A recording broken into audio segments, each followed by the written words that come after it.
Dobrý den, promiňte. Já vás vítám u tady toho videonávodu, jak si udělat svoji vlastní e-mailovou adresu. Nejdřív půjdete na gmail.com.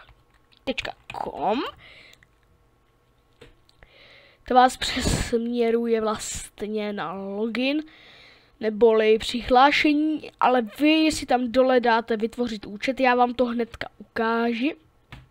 Dáte si vytvořit účet, ono vás to přesměruje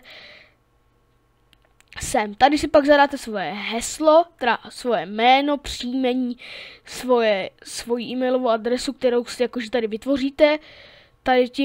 Tady to už je vlastně vytvoření gmailové adresy. Tady si zadáte heslo a dáte další.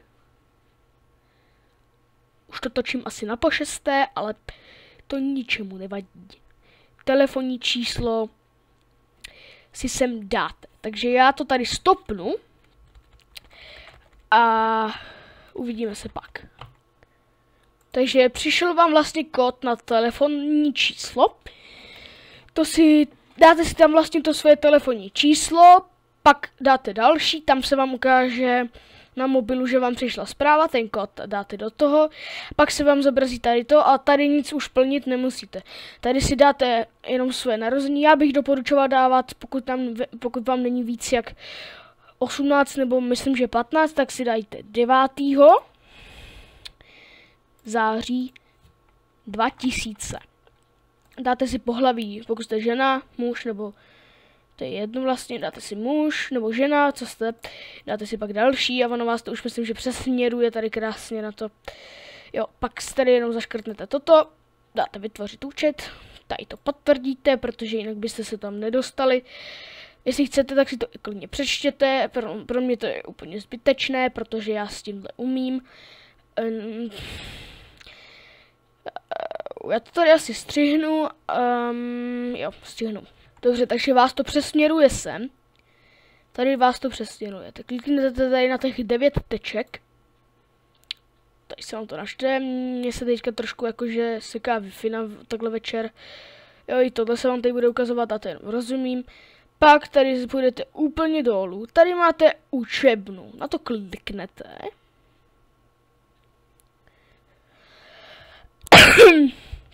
Omlouvám se. Vás to přesměruje sem. Přesměrujete sem. Pokud tady neuvidíte tu e-mailovou adresu, co jste si sem zadali, tak kliknete sem a tam si už vyberete tu adresu. Pokud po vás to bude chtít heslo, tak si to heslo dáte. Pak dáte jenom tady pokračovat. A jestli se chcete zapsat do kurzu, tak kliknete na zapsat se do kurzu.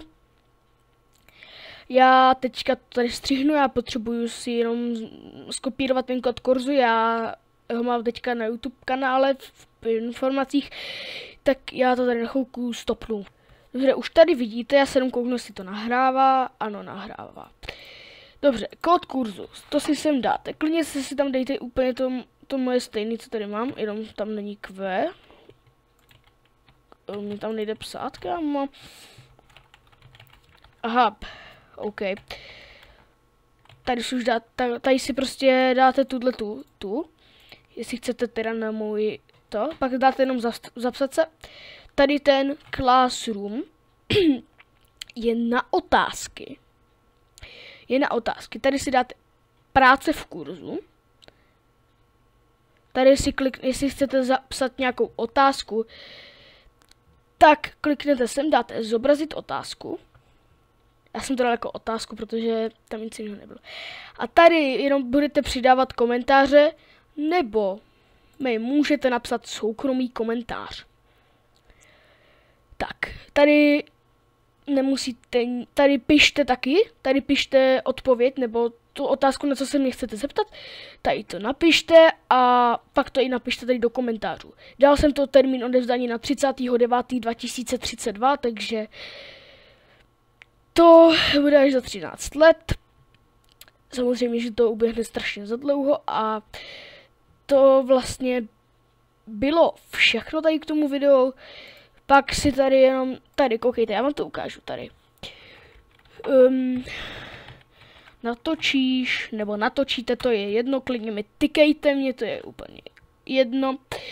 Natočíš někdy nějaké ask video, To je odevzdat. Tady si to, jestli chcete, tak si to skopírujte klávesou Ctrl+C. Tady to jenom vložíte Ctrl+V. A pak si to jenom takhle odešlete a tady dáte odevzdat. Já to tam odevzdávat nebudu, ale... Promiňte. Ale vy si to tam dejte, jestli chcete. Dobře, takže tohle bylo všechno tady k tomu videu. Já se s vámi loučím. A prozatím ahojky a u dalšího videa.